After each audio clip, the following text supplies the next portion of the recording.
बिस्मिल्लाहिर्रहमानिर्रहीम। अस्सलाम वालेकुम व्यूअर्स। तो कैसे हैं आप सब लोग? उम्मीद करती हूँ कि आप सब लोग बिल्कुल ठीक होंगे। ड्रामा सीरियल दिलरुबा की नेक्स्ट एपिसोड में क्या होने जा रहा है वो मैं आज आप लोगों के साथ शेयर करने वाली हूँ। ड्रामा सीरियल दिलरुबा में खुर्रम से खुला लेने के बाद और फरहाद की हकीकत जानने के बाद सनम के पास सर झुकाने के लिए कोई जगह नहीं होती। वो अपने भाई के घर से निकाल दी जाती है और आखिर वो अपनी दोस्त के पास जाती है जिसने उसे वो मशवरा दिया था कि फ़रहाद को चुनने का।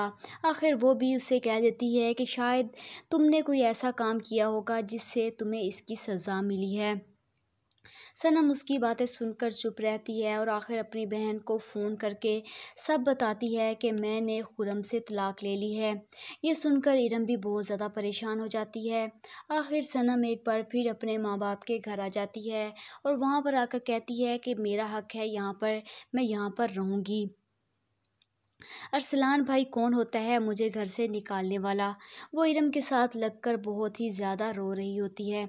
दूसरी तरफ आप लोग देखेंगे कि सनम को उसका भाई मारने की कोशिश करता है तो सीना सनम चिल्ला कर कहती है कि आखिर मैंने किया क्या है जो आप मेरी जान के दुश्मन बन चुके हैं।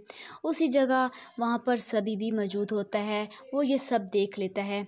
सनम की माँ को जब सब पता चलता है कि इसने किया क्या है तो ये सब कुछ करने के बाद भी सनम अपनी हरकतों से बाज नहीं आई। खुर्रम के दूसरी तरफ आप लोग देखते हैं कि खुर्रम की भी सारी हकीकत पता लग जाती है क्योंकि खुर्रम की सारी जायदाद उसकी बीवी लूट लेती है और फरहाद को जब उसकी हकीकत का पता चलता है तो वो खुर्रम फरहाद को मारने के लिए उसके पास भागता है, लेकिन फरहाद गन चलाकर खुर्रम पर ही गोली चला देता है और आखिर खुर्रम भी मर जाता है। और एंड में होगा क्या? एंड में आप लोग देखेंगे कि आखिर सनम की शादी सभी से तय कर दी जाएगी। तो क्या लगता है आप लोगों को इस ड्रामे का एंड ये होना चाहिए? कमेंट बॉक्स में ज़रूर बताइएगा। तब तक के लिए मुझे इजाज़त दीजिएगा। खुदा हाफिज़।